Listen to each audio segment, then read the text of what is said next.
아멘. 오늘은 시편 96편의 말씀을 가지고 어둠 가운데 빛을 고백하라라는 제목으로 말씀 나누겠습니다. 오늘의 말씀은 하나님을 향한 그 찬양의 고백이 담겨 있는 말씀입니다. 찬양과 같은 의미를 가진 단어가 있다면 칭찬이라는 단어일 것입니다. 그러나 그 단어의 뜻은 같지만 대상의 차이가 조금 있다라는 것을 우리는 알 수 있죠. 칭찬은 높은 자가 낮은 자를 향하여 낮은 자가 행한 일을 잘했다라고 여기는 것을 우리는 칭찬이라 하고요. 찬양은요, 반대로 낮은 자가 높은 자가 행한 일을 잘하였다라고 높이는 것이 찬양입니다. 칭찬과 찬양은 대상의 관계에 따라서 사용되는 단어의 차이가 있지만 행한 일을 잘했다 여기는 것이고 그것을 인정하고 높이는 것이라는 점에서 같은 의미를 가진다라고 생각할 수 있습니다. 우리는 예배 가운데 하나님을 찬양합니다라고 고백합니다. 그런데 우리가 예배 가운데 하나님을 찬양합니다라고 고백하는 것 가운데 우리 한번 고민해 볼 게 있습니다. 우리는 정말 예배 가운데 하나님을 찬양하고 있는가라고 말이죠. 노래를 부르는 것이 찬양이 아닌 하나님께서 하셨던 일과 하시는 일과 앞으로 하실 일에 대해서 우리의 믿음의 고백으로 하나님의 주권을 인정하고 높이고 있는지, 그 입술의 고백이 찬양인데 우리의 입술의 고백은 하나님 앞에 찬양을 올려드리고 있는지를 고민해 볼 필요가 있을 것 같습니다. 찬양은 우리의 감정의 고백이 아닌 우리의 믿음의 고백입니다. 만약 하나님을 찬양한다는 것에 있어서 나의 감정을 따라서 고백되어지고 고백되어지지 않는다라고 한다면 우리는 하나님의 백성이 아닌 감정의 노예일 수도 있습니다. 오늘의 말씀은 우리가 어둠 가운데서도 빛을 고백해야 한다는 것들을 전제로 우리에게 말씀을 전하고 있습니다. 시편 96편은 하나님을 찬양하는 고백이 담겨 있는 말씀입니다. 1절에서 3절에서는 하나님을 새 노래로 찬양하는데 찬양의 고백이 되는 하나님이 어떠한 분이신지에 대해서 선포합니다. 이러한 찬양의 고백은 하나님의 이름을 송축하는 것이며 하나님의 구원을 날마다 전파하는 것입니다. 나아가 하나님의 영광을 백성들 가운데에 하나님께서 행하신 기이한 행적을 만민 가운데 선포하는 것이죠. 하나님께서 행하신 일들을 대해서 높이고 있습니다. 그것을 믿음으로 고백하며 인정하고 감사하는 것이죠. 4절에서 6절의 말씀은 하나님의 위대하심을 찬양합니다. 그리고 세상에 존재하는 신이라고 불리는 우상들과 하나님을 비교하면서 하나님의 위대하심을 더욱 높이고 있습니다.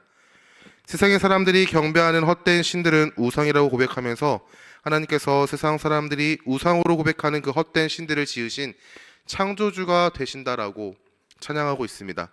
나무와 돌과 철, 자연 등을 만국 모든 신들은 우상이지만 하나님께서는요, 이것을 창조하시고 다스리시는 창조주가 되신다라고 고백하는 것이죠. 그리고 시편 96편은 이렇게 고백합니다. 존귀와 위엄이 하나님 앞에 있으며 능력과 아름다움이 하나님의 성소에 있다라고 말이죠. 6절의 고백을 통해서 하나님께서는 거룩한 분이시다라는 것들을 고백하고 있습니다.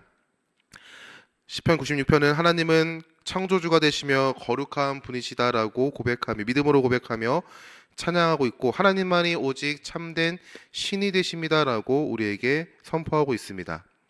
7절에서 9절에서는 세상의 창조주가 되시는 하나님을 향한 피조물들의 합당한 경배를 드려야 한다는 것을 선포하고 있습니다. 창조주가 되시는 하나님, 거룩하신 하나님을 찬양한다는 것이 마땅합니다라고 선포하는 것이죠. 7절에서 9절 세 번역의 말씀으로 읽어드리겠습니다. 만방의 민족들아 주님을 찬양하여라. 주님의 영광과 권능을 찬양하여라. 주님의 이름에 어울리는 영광을 주님께 돌려라. 예물을 들고 성전 뜰로 들어가라. 거룩한 옷을 입고 주님께 경배하라. 온 땅아 그 앞에서 떨어라.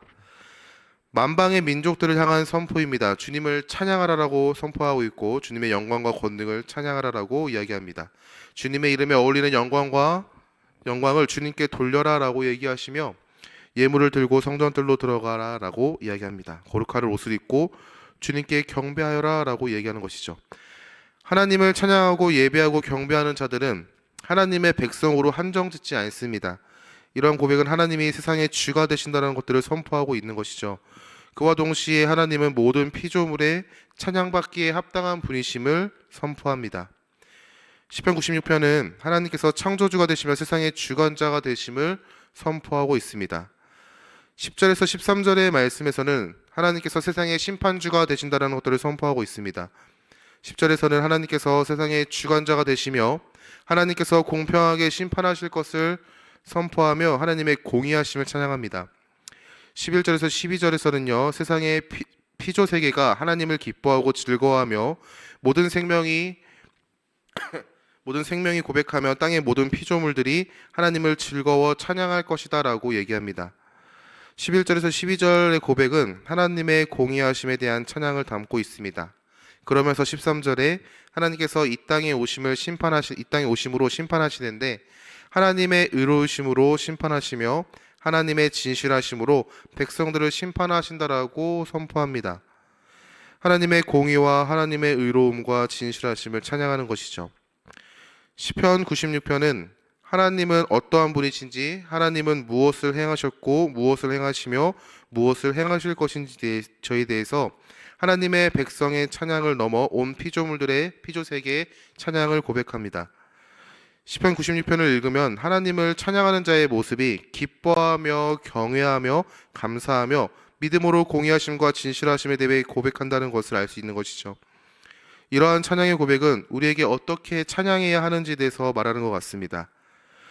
그러나 시편 96편이 어떠한 배경 가운데 고백되었는지를 알게 된다면 우리의 찬양의 고백에 대해서 좀 더 진지하게 생각해 볼 수 있을 것 같습니다. 시편 96편의 내용은 역대상 16장 23절부터 33절의 말씀과 매우 유사합니다. 역대상 16장 7절부터 36절의 말씀에서는 이스라엘이 언약궤를 다윗의 성으로 가져오는 가운데 하나님을 감사함으로 찬양했던 내용을 기록하고 있습니다. 하나님의 궤를 가져오고자 했던 다윗은 하나님의 말씀대로 언약궤를 어깨에 메고 가져오는 것이 아니라 하나님을 향한 그 마음을 담아 새 수레를 준비하였고 그 말씀 언약궤를 수레에 얹혀서 가져왔습니다.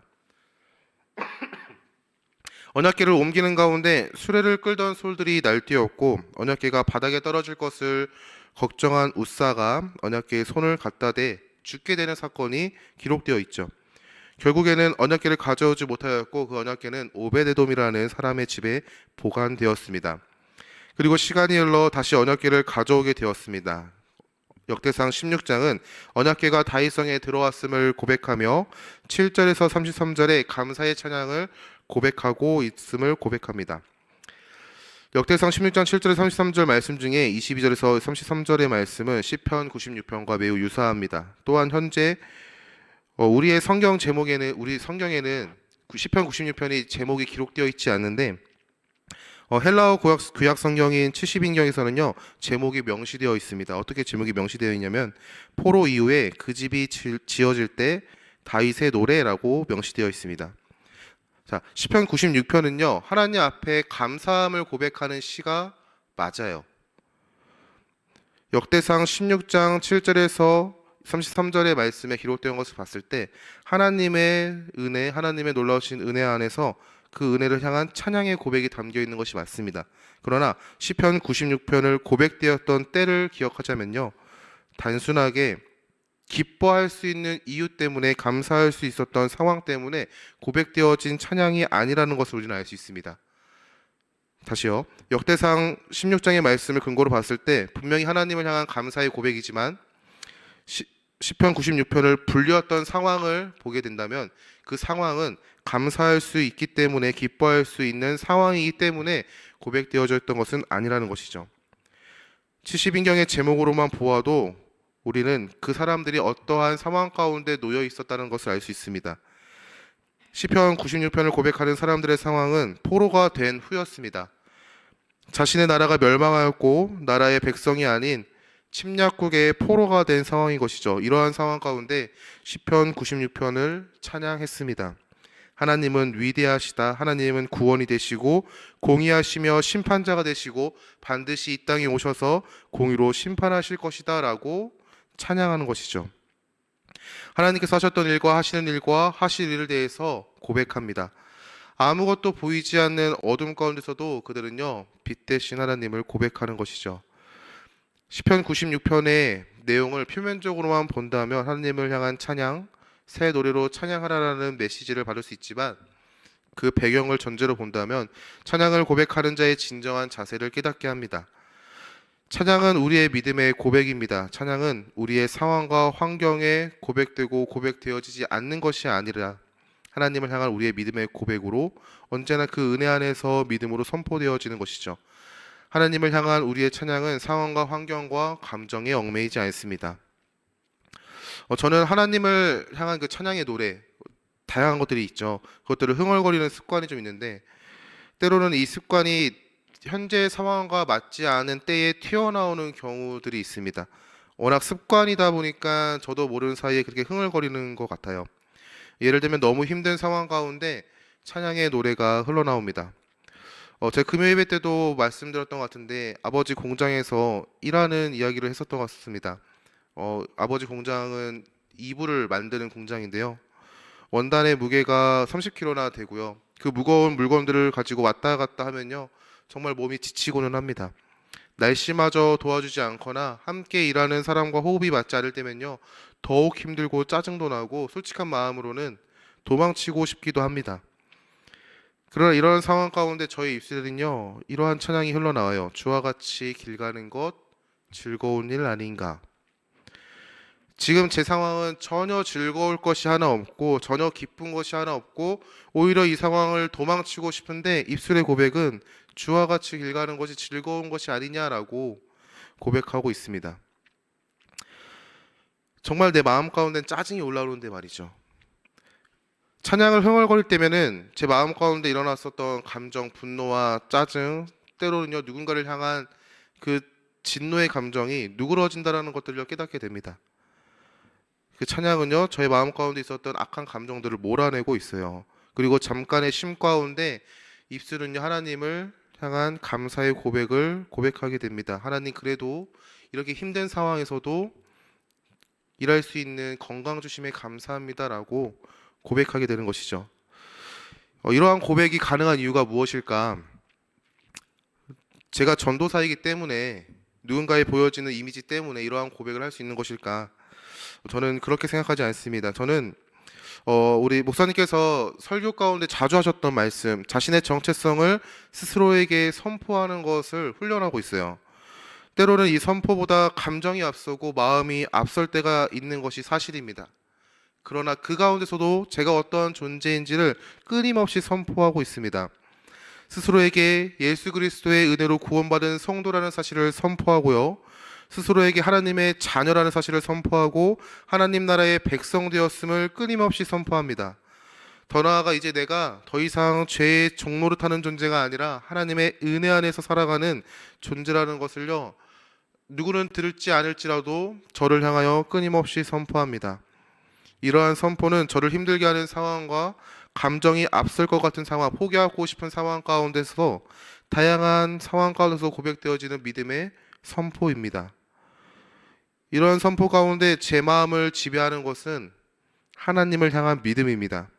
또한 제 마음을 가득 채우는 것은 하나님께서 허락하시는 평강인 것이죠. 더 나아가 제 마음 가운데 가득 채운 하나님의 평강은 입술의 찬양으로 흘러나옵니다.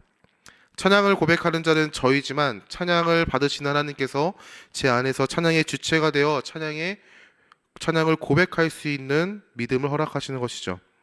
그 찬양의 고백은 제 마음 가운데 일어나는 부정적인 감정, 누군가를 저주하거나 누군가를 시기하는 그것들을 흐트려 놓습니다.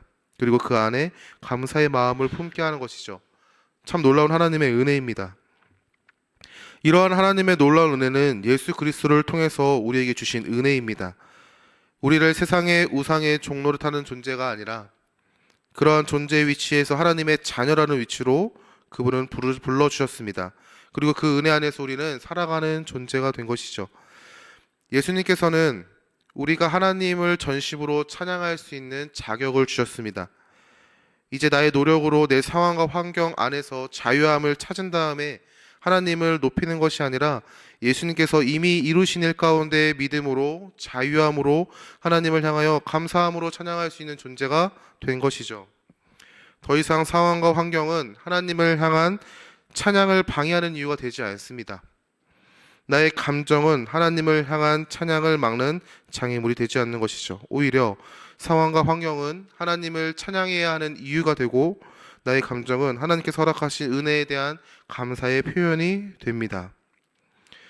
시편 96편에 새 노래로 하나님을 찬양하라라고 고백합니다. 새 노래는 하나님을 향한 은혜에 대한 감사요, 새로운 마음으로 하나님 앞에 찬양할 것을 시편 96편을 읽는 성도들에게 이야기합니다.